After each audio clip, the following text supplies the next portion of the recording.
Vitamin C અને અનેક ગુણોથી ભરપૂર એવું ફાયદાકારક આમળાનું અથાણું અથવા આમળાનું વઘાર્યું પણ કહેવાય છે.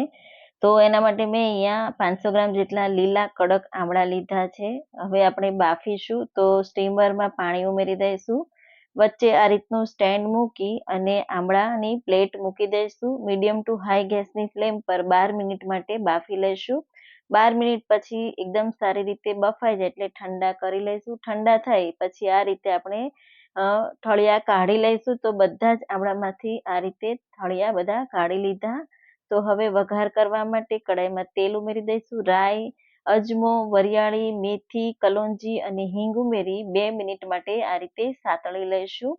પછી બાફેલા આમળા ઉમેરી અને આમળા કોટ થાય ત્યાં સુધી સાતળવાના છે.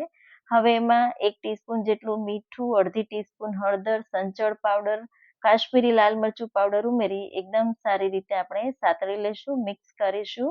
200 ગ્રામ જેટલો ગોળ ઉમેરી દઈશું અને મેલ્ટ થાય ત્યાં સુધી આપણે મિક્સ કરવાનું છે. તો પાણી બિલકુલ નથી ઉમેરવાનું. તો આ રીતે મિક્સ કરી તો એનો રસો થશે અને થોડો ઘટ્ટ થાય ત્યાં સુધી આપણે થવા દઈશું. હવે મરી પાવડર, ગરમ મસાલો અને સૂંઠનો પાવડર ઉમેરી એકદમ સારી રીતે મિક્સ કરી થવા દઈશું.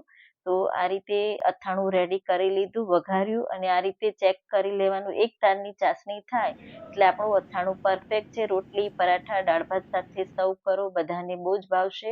બાળકોના લંચ બોક્સ